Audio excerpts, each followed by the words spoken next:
শয়তান, লোভী কাঠুরিয়া, লোভে পড়ে তুই এত অন্ধ হয়ে গেছিস যে নিজের কুড়ালটাও চিনতে পারছিস না। আরে এটা তো একটা সোনার কুড়াল, এই সোনার কুড়াল দিয়ে তো গাছ কাটা অসম্ভব, আর তুই আমাকে মিথ্যে কথা বলছিস। মির্জাপুর গ্রামে গোপাল আর দীপক নামে দুজন ভাই বাস করত। গোপাল আর দীপক দুজনেই ছিল কাঠুরিয়া, কিন্তু গোপাল ছিল খুবই অলস আর দীপক ছিল খুবই পরিশ্রমী। আর এই কারণে দুই ভাইয়ের মধ্যে অনেক তফাৎ ছিল। উহ, এত তাড়াতাড়ি যে কেন সকাল হয়, মনে হলো মাত্রই ঘুমালাম আর অমনি সকাল হয়ে গেল। তবে সকাল হোক আর যাই হোক, আমি আর একটু ঘুমাই, তারপর কাজে যাব। এসব ভেবে গোপাল আবারও ঘুমিয়ে পড়ে। এদিকে দীপক সকাল সকাল ঘুম থেকে ওঠে। ও মা, কত বেলা হয়েছে, আজ আমার এত দেরিতে ঘুম ভাঙলো কেন? আজ আমার কাজে যেতে নিশ্চয়ই দেরি হয়ে যাবে। কিন্তু দাদা কি এখনো ঘুম থেকে উঠেছে? আর উঠবেই বা কি করে, দাদা তো রোজ দেরিতেই ঘুম থেকে ওঠে। যাকগে, আমি এখন আগে ঘরের কাজগুলো শেষ করি, তারপর তো আবার কাঠ কাটতে যেতে হবে। এরপর দীপক ঘরের কাজগুলো করতে থাকে। আর ঘরের সব কাজ করে দীপক কাঠ কাটার জন্য জঙ্গলের দিকে যেতে থাকে। এইদিকে গোপালেরও ঘুম ভেঙে যায়।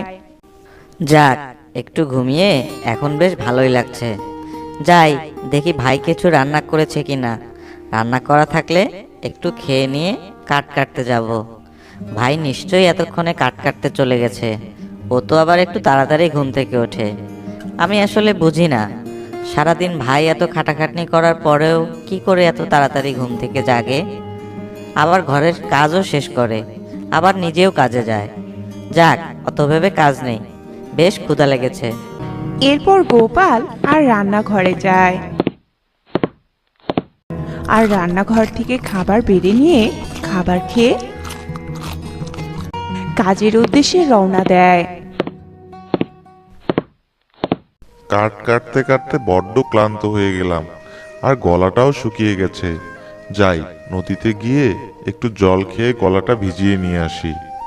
এই কথা ভেবে দীপক জঙ্গলের পাশে নদীর ধারে যায় আর নদীর ধারে তার কুড়ালটা রেখে নদী থেকে জল তুলে খেতে থাকে।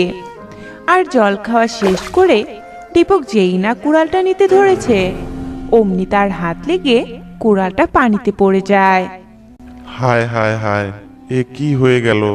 আমার কুড়ালটা জলে পড়ে গেল কি করে? এবার আমি কুড়াল ছাড়া কাঠ কাটবো কি করে? হে ভগবান, এ কি সর্বনাশ হয়ে গেল! এসব বলে দীপক নদীর ধারে বসে কাঁদতে থাকে। আর দীপকের এমন কান্না শুনে হঠাৎই নদী থেকে একটা জলদেবী ভেসে ওঠে আর দীপককে বলে, বৎস, কি হয়েছে তোর? তুই এভাবে কাঁদছিস কেন? তুই কি কোনো বিপদে পড়েছিস? হ্যাঁ মাতা, আমার অনেক বড় বিপদ হয়েছে। আমার কুড়ালটা এই নদীর জলে পড়ে গেছে।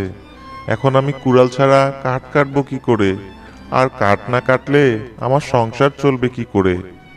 ও, এই কথা বৎস, তবে তুই কোনো চিন্তা করিস না, আমি এক্ষুনি তোর কুড়াল নিয়ে আসছি। এ কথা বলে জলদেবী নদীর জলে ডুবে যায়।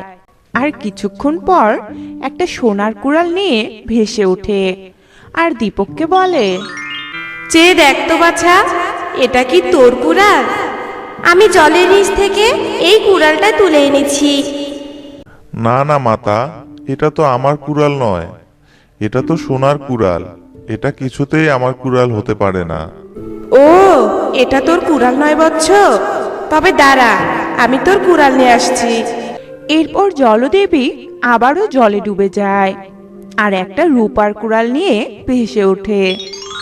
ওটা তো সোনার কুড়াল ছিল, তাই বলেছিস ওটা তোর কুড়াল নয়। তবে কি এটা তোর কুড়াল বৎস? না না মাতা, এটাও আমার কুড়াল নয়, এটা তো একটা রূপার কুড়াল। কিন্তু আমার কুড়ালটা ছিল লোহার তৈরি, তবে কি করে এটা আমার কুড়াল হতে পারে? ও, তবে বৎস, এটাও তোর কুড়াল নয়। তোর কুড়াল লোহা দিয়ে তৈরি? তবে আমি এক্ষুনি তোর কুড়াল নিয়ে আসছি বৎস। এ কথা বলে জলদেবী আবারও নদীর জলে ডুবে যায় আর একটা লোহার কুড়াল নিয়ে ভেসে ওঠে।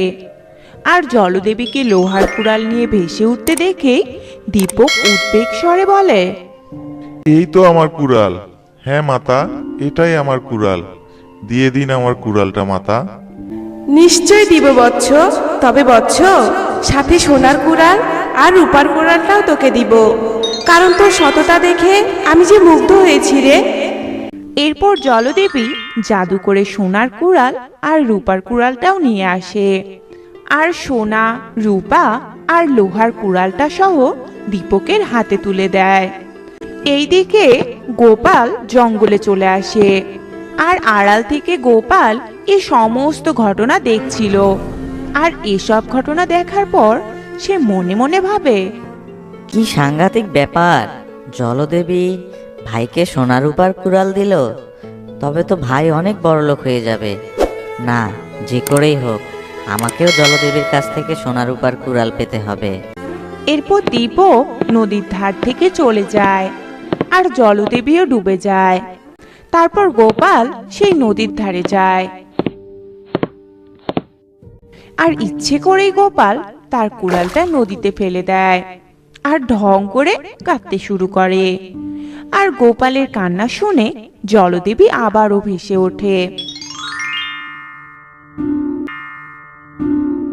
আর দীপকের মতো একই প্রশ্ন গোপালকেও করে।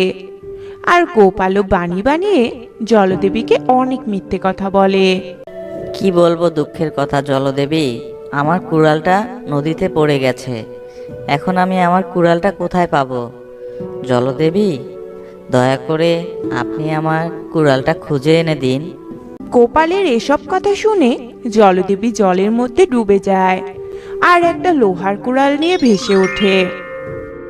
বৎস, দেখ তো, এটা কি তোর কুড়াল? না না মাতা, এটা আমার কুড়াল নয়। এরপর জলদেবী আবারও জলের নিচে ডুব দেয় আর তারপর সে একটা রূপার কুড়াল নিয়ে ভেসে ওঠে আর কাঠুরিয়াকে বলে, এবার দেখ তো বৎস, এটাই কি তোর কুড়াল? না না মাতা, এটাও আমার কুড়াল নয়। এরপর জলদেবী আবারও জলে ডুব দেয় আর শেষবারের মতো একটা সোনার কুড়াল নিয়ে ভেসে ওঠে। সোনার কুড়াল দেখে তো কাঠুরিয়া ভীষণ খুশি হয় আর তৎক্ষণাৎ বলে ওঠে, হ্যাঁ হ্যাঁ মাতা, এটাই আমার কুড়াল। দয়া করে আমার কুড়াল আমাকে ফিরিয়ে দিন। শয়তান, লোভী কাঠুরিয়া, লোভে পড়ে তুই এত অন্ধ হয়ে গেছিস যে নিজের কুড়ালটাও চিনতে পারছিস না। আরে, এটা তো একটা সোনার কুড়াল। এই সোনার কুড়াল দিয়ে তো গাছ কাটা অসম্ভব, আর তুই আমাকে মিথ্যে কথা বলছিস। এসব কথা বলে জলদেবী আবারও নদীর জলে ডুব দেয় আর গোপাল সেখানে বসে কাঁদতে থাকে। হায় হায় রে, পোড়া কপাল আমার!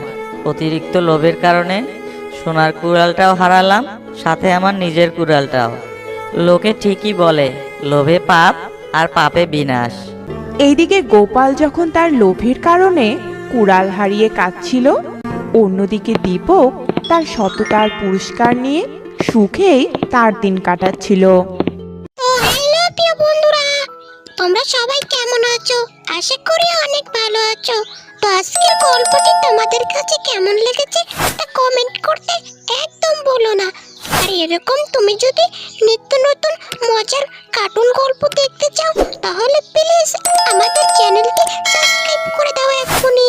আর ভিডিওটি ভালো লাগলে